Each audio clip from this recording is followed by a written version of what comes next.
Hey, it's Kim here and welcome back to my channel. I have been so busy. I have wanted to make this video for a while now and I am finally getting around to it. I just want to talk about some of the games that I played at PAX. I've made a few videos like this now, so as per usual there will be links for the developers and the games, as many as I can find, in the description, so go and check them out.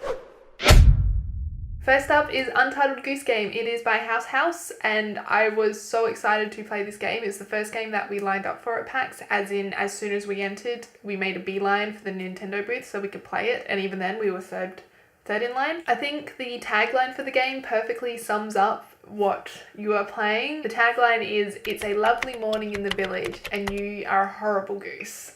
And I think that's perfect. It's exactly what I was expecting. I wanted to be a jerk goose, and I was.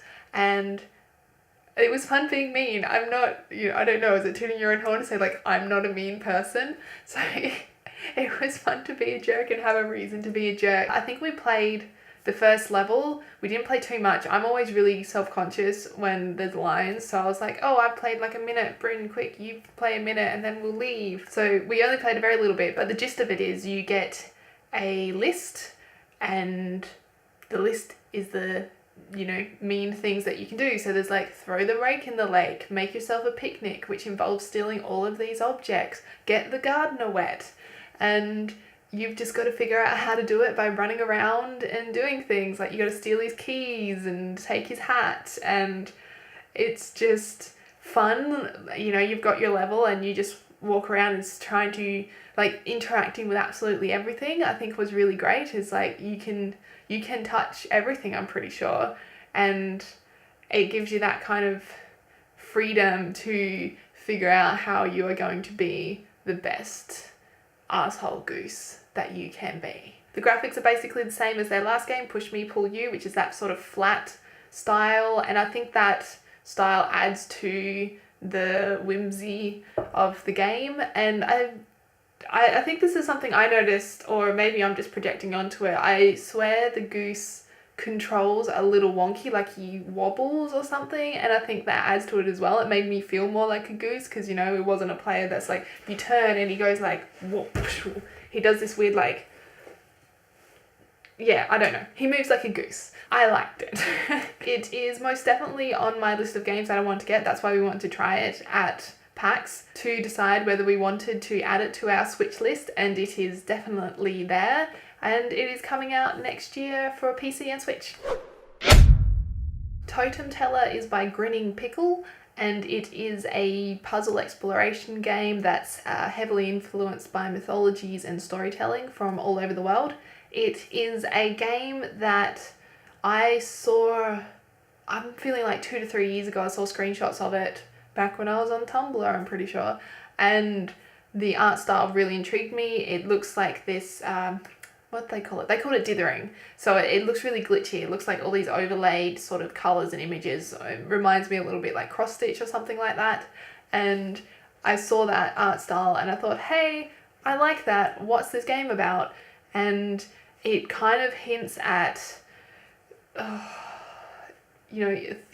ethereal, but existential, not issues, like, I don't know, existential storytelling, like, oh, who are we kind of things, what is our impact on the world? And just that premise made me keen to try this game and, follow its development. So when I saw it was coming to PAX, I was like, I am seeing what is that game about. You play as a little muse and you sort of just float around and influence the world. You sort of come across a spot that will glitch more than others, and that'll be a place where you can influence the story and make decisions. And yeah, I liked it. It seems like it's going to be that type of game like Journey or something where you just have this experience. It will be coming out to PC, but no clue on the date as yet. Ailuri is by Vivink Studios. It is a 2D adventure puzzle platformer about a red panda, which you know is why I played it. I've always been attracted to playing games as animals. I don't know why. Maybe I was an animal in a past life. Maybe I'm going to be an animal in my future life. As soon as it was like, Ailuri is a game about a red panda, I was like, sold!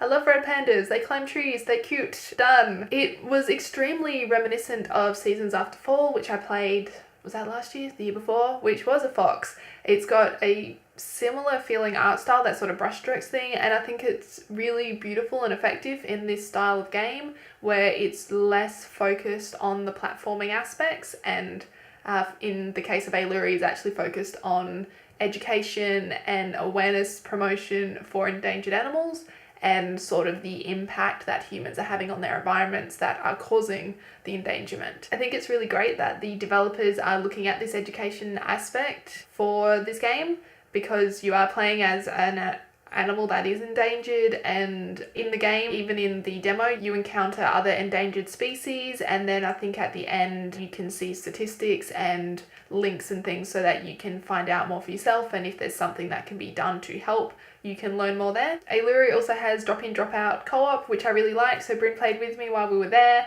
and he was constantly like, stop running off the screen, you're leaving me behind, I'm dying.